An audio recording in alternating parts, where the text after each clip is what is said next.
విశాఖ జిల్లా పెందుర్తి మండలం మేఘాద్రిగడ్డ వద్ద గల డాక్టర్ బిఆర్ అంబేద్కర్ గురుకుల పాఠశాల తరలింపుపై విద్యాశాఖ మంత్రి నారా లోకేష్ స్పందించాలని ఆల్ ఇండియా స్టూడెంట్ ఫెడరేషన్ జిల్లా కార్యదర్శి ఉల్లం నాగరాజు డిమాండ్ చేశారు.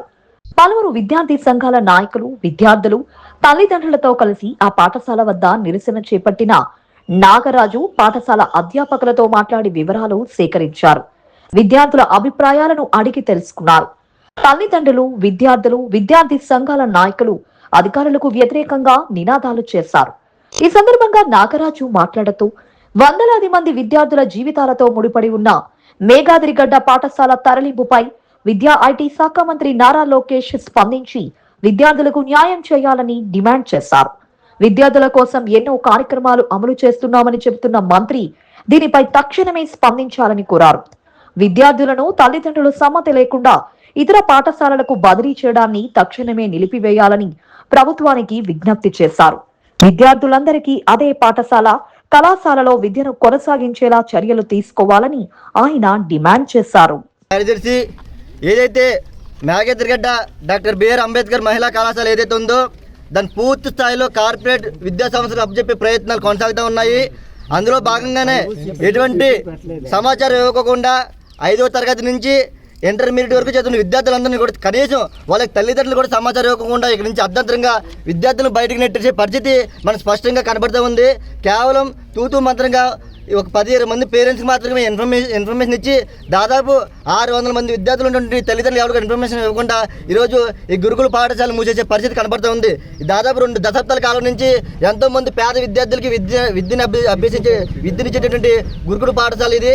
ఈరోజు మీరు ఐఐటి నీట్ కోచింగ్ పేరుతో ఈ పాఠశాలను పూర్తిగా కార్పొరేట్ విద్యాసంస్థలకు అప్పచెప్పే ప్రయత్నాలు చేస్తూ ఉన్నారు.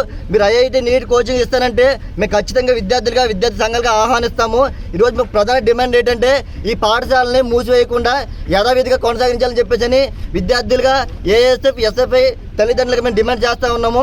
ఇక్కడ ఇదే విశాఖపట్నంలో బ్రదర్ చెప్పినట్టుగా ఇక సింహాచలం దేవస్థానాల భూములు అమ్మేస్తూ ఉన్నారు. అక్కడ మధురవాడలో ఆదరణ డేటా సెంటర్కి ఇస్తూ ఉన్నారు. విశాఖపట్నంలో కొన్ని వేల ఎకరాలు కూడా ఇప్పటికీ ప్రభుత్వ ఆస్తి ఉన్నది.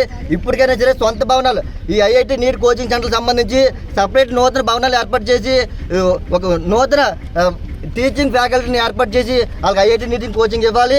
ఏదో మేఘాద్రిగడ్డ ఉన్నటువంటి డాక్టర్ బిఆర్ గురుకుల పాఠశాలని యథావిధిగా కొనసాగించాలని చెప్పి ప్రధాన డిమాండ్ చేస్తున్నాం. ఇప్పటికే ఎటువంటి సమాచారం ఇవ్వకుండా ఇంతవరకు ఇక్కడి నుంచి 600 మంది పిల్లలు ఏ స్కూల్కి వెళ్ళారు, ఎంతవరకు వెళ్ళారు, ఎంతమంది ఇక్కడి నుంచి వేరే స్కూల్ జాయిన్ అయ్యారు అనేది కూడా ఈవెన్ డీసీఓ గారు కూడా సమాచారం లేనటువంటి పరిస్థితి కనబడుతూ ఉంది. విద్యార్థులు బ్యాగులు తీసుకుని వెళ్ళి వేరే స్కూల్స్కి వెళ్ళడం, అక్కడ జాయిన్ చేసుకోకపోతే మళ్ళీ ఇక్కడికి వచ్చి ఇక్కడ ఉండే పరిస్థితి కనబడుతూ ఉంది. ఇది పూర్తిగా ఈ పేద విద్యార్థులను తల్లిదండ్రులు మోసం చేసే ప్రక్రియ. ఇది కేవలం ఇప్పటికైనా విద్యాశాఖ మంత్రి నారా లోకేష్ గారు స్పందించాలి. మీరు పేద విద్యార్థుల పక్షాన ఉంటారని చెప్పేసి ఎన్నోసార్లు మాకు హామీ ఇవ్వడం జరిగింది. ఇదే పేద విద్యార్థుల పక్షాన ఉండడం అని చెప్పేసి మేము all India student federation student కడతాను. ఈ తక్షణం ఇప్పటికైనా విద్యాశాఖ మంత్రి నారా లోకేష్ గారు స్పందించాలి.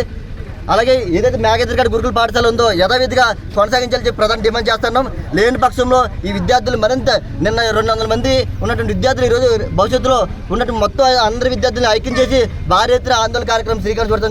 మూసేస్తారు. అసలు చాలా ఖాళీ స్థలాలు ఉన్నాయి, మూటబడిన స్కూళ్ళు ఉన్నాయి, అక్కడ పెట్టుకోవచ్చు. మేము అందరూ స్వాగతిస్తాం. ఐఐటి నీట్ వస్తుందంటే చాలా మంచి విషయం. దాన్ని ఎక్కడ పెట్టుకోవాలి? మధ్య అయిపోయిన స్కూల్లో పెట్టుకోవాలి. అంటే కొన్ని ఖాళీగా ఉన్న స్థలాల్లో కానీ ఆల్రెడీ మూతపడిపోయిన స్కూల్లో పెట్టుకుంటే అందరికీ కూడా ఉపయోగం. ఇంత బాగా నడుస్తున్న స్కూలు, అందరికి ఉపయోగపడుతున్న స్కూల్ ఇక్కడ ఎలా అండి పెడతారు? పేరెంట్స్ ఇంటిమేషన్ కూడా లేదండి. పేరెంట్స్ మీటింగ్ కూడా ఇప్పుడు జరగలేదు. 24వ తారీఖు పేరెంట్స్ మీటింగ్. ఇంకోటి ఏంటంటే 5వ తరగతి పేరెంట్స్తో మాట్లాడాను, 6వ తరగతి పేరెంట్స్తో మాట్లాడాను.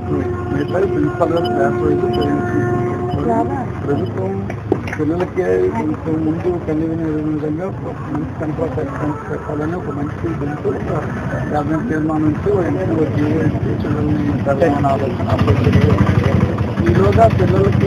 సార్ ఇంకొకటి, ఇప్పుడు పిల్లలు ఉన్నారండి సార్, మరొకటి ఇప్పుడు పిల్లలు ఉన్నారు, ఉన్న వాళ్ళంతా హాస్టల్లోనే ఉంటారు, బయటకు వెళ్ళిపోవడానికి ఒక మాట చెప్తాను. పిల్లలు భద్రత పరంగా స్టాఫ్ రీలొకేట్ చేస్తారు. మనం పిల్లలు వస్తే 4-5